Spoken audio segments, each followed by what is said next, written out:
వి gold trusted gold buyers తాకట్టులో ఉన్న బంగారాన్ని విడిపించి ఈ రోజు ఉన్న మార్కెట్ ధరకే కొనబడును. మరిన్ని వివరాలకు సంప్రదించండి 7710772020. కొంత తుఫాన్ వల్ల కూడా కొంత నష్టపోయిన కూడా వివరాలు కూడా మన ముందున్నాయి. గౌరవ ముఖ్యమంత్రి గారు ముప్పు ప్రాంతాన్ని సందర్శించడమే కాకుండా నష్టపోయిన రైతులకు కొంతన్నా సహకారం అందించాలి అని చెప్పి చాలా స్పష్టంగా చెప్పిన విషయం మీ అందరికీ తెలుసు.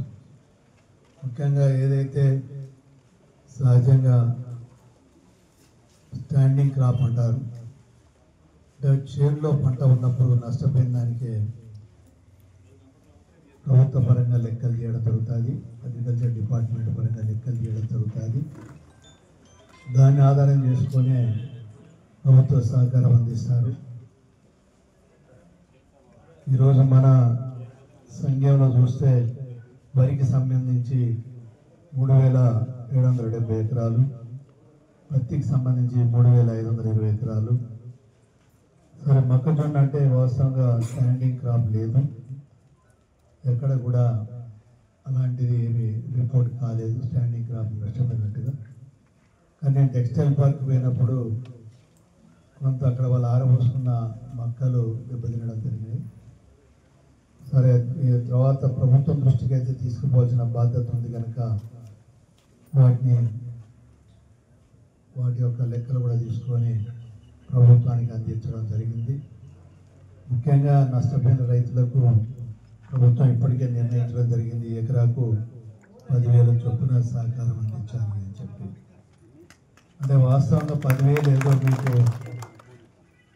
పూర్తి స్థాయిలో నష్టము కూడదని చెప్పి నేను కూడా అనడం, కానీ ఎంతో కొంత ఇబ్బందులు ఉన్నప్పుడు సహకారం ప్రభుత్వ పరంగా అందవలసిన అవసరం ఉంది కనుక ఈరోజు ఆ రోజే మన వరంగల్ జిల్లాకు వచ్చినప్పుడే జిల్లా కలెక్టరేట్ ఆఫీస్లోనే గౌరవ ముఖ్యమంత్రి గారు అనౌన్స్ చేయడము, అదేవిధంగా వ్యవసాయ శాఖ మంత్రులు కూడా అగ్రికల్చర్ ఆఫీసర్స్ అందరినీ కూడా ఏ ఒక్క రైతును కూడా మిస్ కాకుండా మొత్తం సమాచార సేకరణ చేయాలని చెప్పిన విషయం కూడా మీ అందరికీ తెలుసు.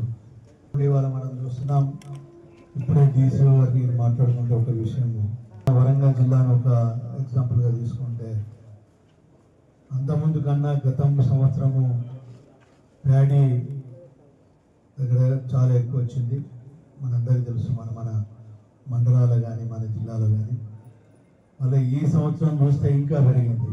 అంటే వరంగల్ జిల్లా ఒకదాంట్లోనే 50,000 ఎకరాలు అదనంగా పెరగడం జరిగింది అని అంటే దీనికి ప్రధానమైన కారణము ప్రభుత్వ పరంగా బోనస్ రూపేణా సహకారం అందడమే కారణం అనేది స్పష్టంగా మనకు అర్థమవుతుంది. 12,000 కొనబడితే 15,000 పైన కూడా బోనస్ రూపేణ రావడం జరుగుతుంది.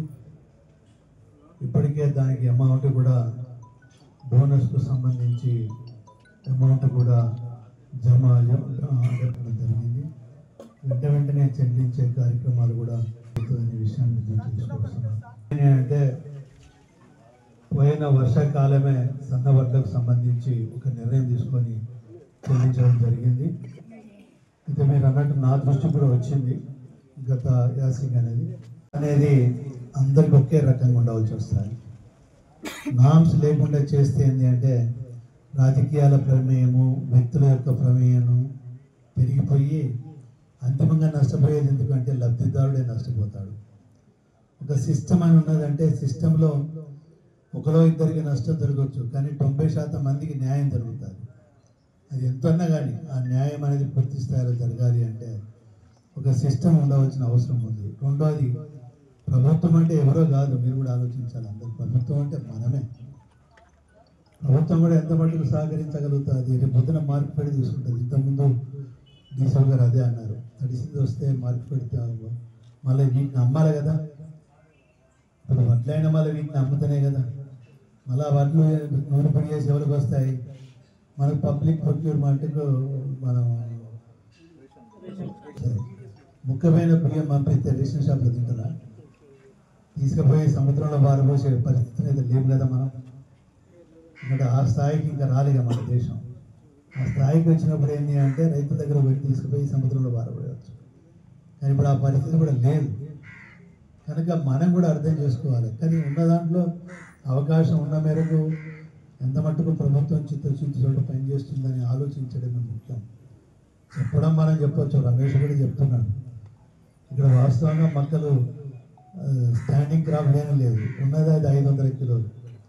500 కిలోల గురించి కూడా స్పష్టంగా హామీ కూడా ఇవ్వలేము. హామీ ఇవ్వలేని దానికి హామీ ఇచ్చేసి ఆశ పెట్టేసేసి మరి రేపు పొద్దున ఒక రకంగా పెట్టనంటే పెట్టని చెప్పి పెట్టకుండానంటే చాలా బాధ అనిపిస్తుంటుంది. కనుక ఏదైనా ఒక సిస్టంలో పనిచేయడం జరుగుతుంది. కనుక తప్పకుండా ప్రభుత్వం దృష్టికి తీసుకుపోవాల్సిన బాధ్యత మనకున్నది. కానీ ప్రభుత్వం నిర్ణయం తీసుకోకముందే మనం ఇస్తాము అని చెప్పడం అనేది అయితే అది కరెక్ట్ పద్ధతి కాదు. ఏదేమైనా రైతులను ఆదుకునే దిశలోనే ఈ ప్రభుత్వం ఆలోచన ఉందని చెప్పి తెలియజేసుకుంటూ, మరి ఇంతకుముందు మన వాళ్ళు చెప్పినట్టుగా ప్రైవేటు వాళ్ళకి అమ్మటం వల్ల కొన్ని ఇబ్బందులు వస్తాయి, డైరెక్ట్ రైస్ మిల్లు తీసుకుపోయి ఇచ్చడం వల్ల కూడా కొన్ని ఇబ్బందులు వస్తాయి. అన్నిటికన్నా ముఖ్యంగా ఈరోజు మనం తారు లేకుండా మట్టి పిల్లలు లేకుండా చూసుకుంటే 1 కిలో బస్తాకు సంబంధించి 1 కిలో అడిషనల్గా అంటే 41 కిలో ఇస్తే సరిపోతుంది. నాకు లాస్ట్ టైం చూశాను, ఇదే సంఘం నుండి గీసుకొండ నుండి కొన్ని ఫోన్లు వచ్చినాయి, రైతుతో కూడా చేయించాలి. మేము డైరెక్ట్ రైస్ మిల్లు తీసుకుపోతాము. అరే రైస్ మిల్లు పోతే 3 కిలోలు 5 కిలోలు పోతున్నాయి కదా అంటే 5 కిలోలు వేయన మంచిదే సార్, మాకు అదైతే సుఖము, మేము వాడికి ఇచ్చేస్తాము అని అన్నారు. అంటే ఆ అలవాటు అనేది ఏమవుతుంది అంటే దాంట్లో 1-2 లేకుంటే 10 మందో 20 మందో ఉండొచ్చు, కానీ దాంట్లో 80 మంది నష్టపోతారు. కనుక అలాంటి పద్ధతి కరెక్ట్ కాదు.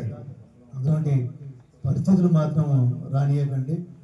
తప్పకుండా ఈశ్వర్ గారు చెప్పినట్టుగా సెంటర్ తీసుకొచ్చుకొని అమ్ముకోండి. మీకు ఒక సెక్యూరిటీ ఉంటుంది, మనకు మీకు న్యాయపరంగా రావాల్సిన డబ్బులు కూడా వస్తాయి అని చెప్పి, న్యాయపరంగా రావాల్సిన వాటిలో తూకం కూడా మీకు వస్తుంది. బయటికి పోతే తూకాలలో తేడా వస్తుంది. ఒక రకంగా దోపిడీ కూడా జరుగుతుంటుంది. కనుక ఆ దోపిడీకి రైతులు గురి కావద్దనే ఆలోచనతో మేము ముందు పెట్టడం జరిగిందని చెప్పి తెలియజేసుకుంటూ సెలవు. Local to global news at your finger tips. మీ చేతిలో ఒక ఆయుధం. Download raw TV app. Media legend Ravi Prakash is back.